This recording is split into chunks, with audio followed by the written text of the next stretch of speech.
I got this email from the Met saying, we'd love you to do an event for us. Cakes inspired by Versailles. Going back a couple of centuries and learning how it all evolved, this is for me. How do we give people a way to understand Versailles? You tell a story through a cake. It's not just a place. To the French people, it's our heritage. In the world of patisserie, you've got people who work in a very abstract way. I was fascinated by that. Wow, you never knew that anything edible could look so beautiful. Laura, good morning from Las Vegas. How are you? Hi, good morning, Jeff. Thanks for having me. Oh, my pleasure. I saw your documentary, and other than making me very hungry, it was very informative because I'm a dessert guy. Okay. So is it safe to call you a foodie since some of your work centers around the celebration of food? It's so funny, you know, it's like, I love food. I'm an adventurous eater. I love to, you know, try all sorts of things. I mean, I guess so. I guess you could call me that. You know, the sort of first food-focused film I made, City of Gold, was, even though it's very much about food and restaurants in Los Angeles, I was really interested in making that film because I was interested in how Jonathan Gold got us to explore our city through food. So it was almost really more about the city than the food, but yes, food is sort of this gateway to empathy and discovering different cultures and communities in your city. And food, art, history all meet in one event in your documentary at the Met. Not only does the past come alive in your film, but your senses as well. Oh, good. I'm glad that happens. You know, I do like that point in the documentary where Yotam talks about looking at an art exhibit and seeing food, but not being able to taste or smell it. And that's what this food event does, you know, that he basically kind of develops and creates, is that it gives you a different way to experience an exhibit at the Met, right? It's like it's like a portal into it, which is fun. The historical aspect of it too, you know, what they ate back at the Palace of Versailles and all the different, it's just, it was too bad we didn't have smell-o-vision, you know, where we could reach out. I know. And it's also was a who's who of the dessert world, and the list was very short, wasn't it?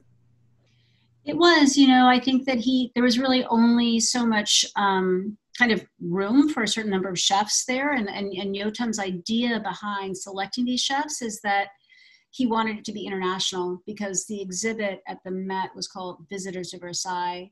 And it was all about the international nature of Versailles, that people traveled from all over the world to visit the court.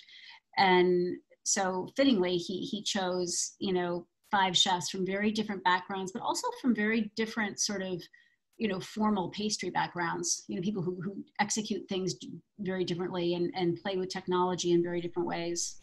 And no Americans on the list, no Little Debbie, Betty Crocker, or Duncan Hines? No, none of that. No Americans made the list, huh? No.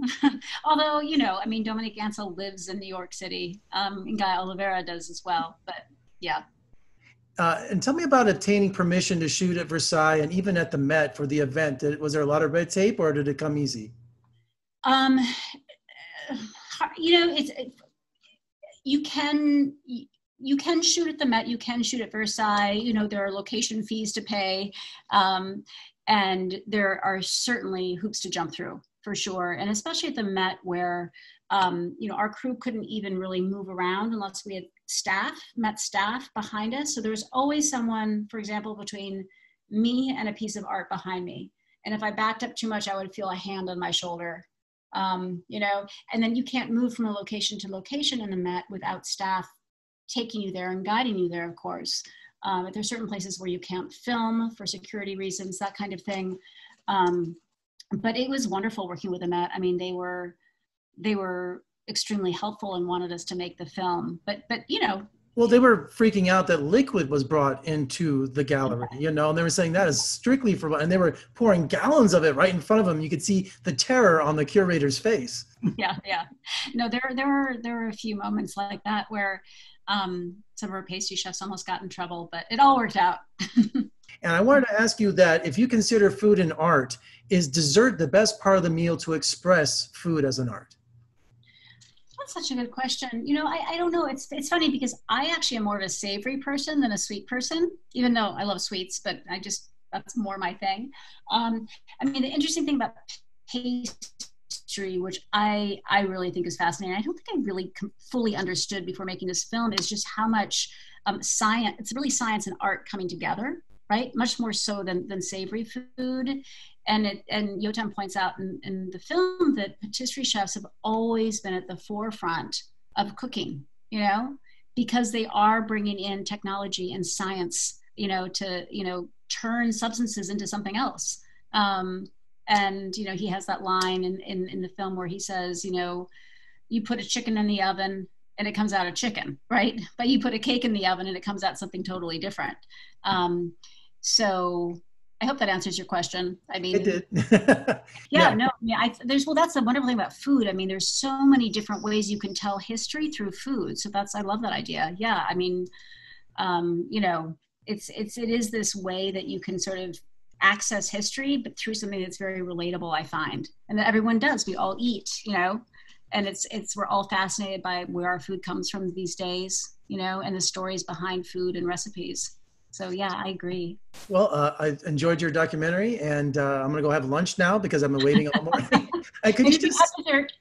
I definitely, you know me. Could you say his name one more time for me, because I've been trying to practice to say Yotam's name. Absolutely, it's Yotam Ottolenghi. Yotam Ottolenghi. What a great, just rolls off the tongue, doesn't it? Yeah, no, it's great. I know. Well, congratulations, and we'll talk again soon. Thank you so much. Thanks so much, Jeff. Appreciate it.